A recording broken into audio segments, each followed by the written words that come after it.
মানুষেরা আল্লাহ তাআলার সন্তুষ্টির জন্য তার দাসত্ব করবে, তার আনুগত্য করবে, তার রসুলের আনুগত্য করবে, এই উদ্দেশ্যেই দুনিয়ার তামাম যত মানুষ আছে সব মানুষদেরকে আল্লাহ তাআলা এই একটাই উদ্দেশ্যে সৃষ্টি করেছেন।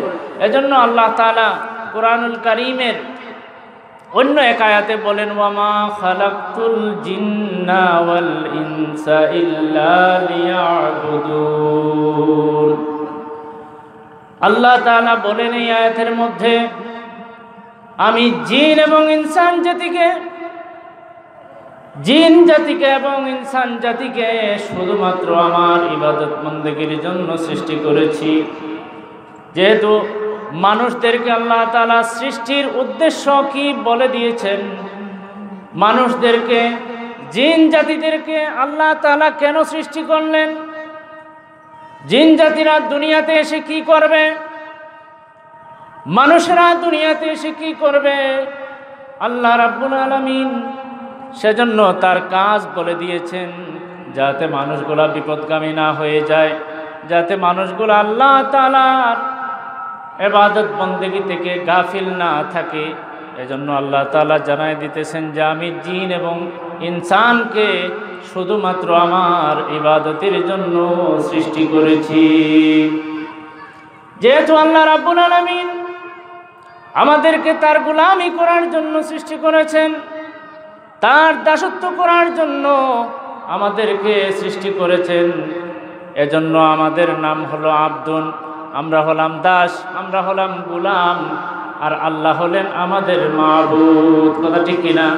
আমাদের মাবুদ কে? আল্লাহ। আওয়াজ দিয়ে বলেন, আমাদের মাবুদ কে?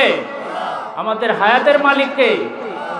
ওই হায়াতের মালিক যেমন আল্লাহ, আমাদের মৃত্যুর মালিকটাও কে? আল্লাহ। এক কথায় যা কিছুই আছে সকল কিছুর একচ্ছত্র মালিকানা হচ্ছে আল্লাহ।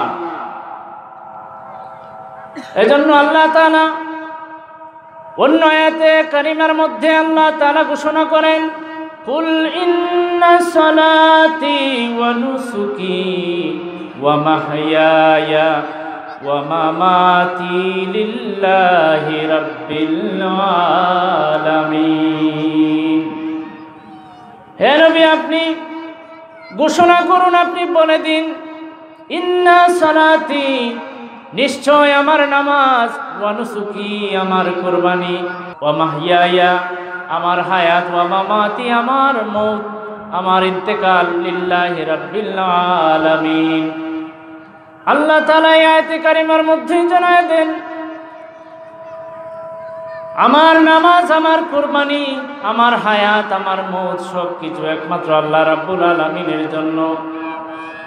যেহেতু আল্লাহ তাআলা আমাদেরকে গোলাম হিসাবে সৃষ্টি করেছেন, একজন মানুষ যাতে তার গোলামির মধ্যে, একজন মানুষ যাতে তার গোলামির মধ্যে, তার ইবাদতের মধ্যে আল্লাহ ছাড়া অন্য কাউকে উপাসনার মালিক মনে না করে, অন্য কাউকে যাতে ইবাদতের যোগ্য, উপাসনার যোগ্য মনে না করে, এজন্য এই পৃথিবীতে আল্লাহ রাব্বুল আলামিন হযরতে আদম আলাইহিস সালাম থেকে নিয়ে মুহাম্মদুর রাসূলুল্লাহ সাল্লাল্লাহু আলাইহি ওয়াসাল্লাম পর্যন্ত অসংখ্য অগণিত নবী রাসূল এই দুনিয়ার জমিনে আল্লাহ তাআলা প্রেরণ করেছেন।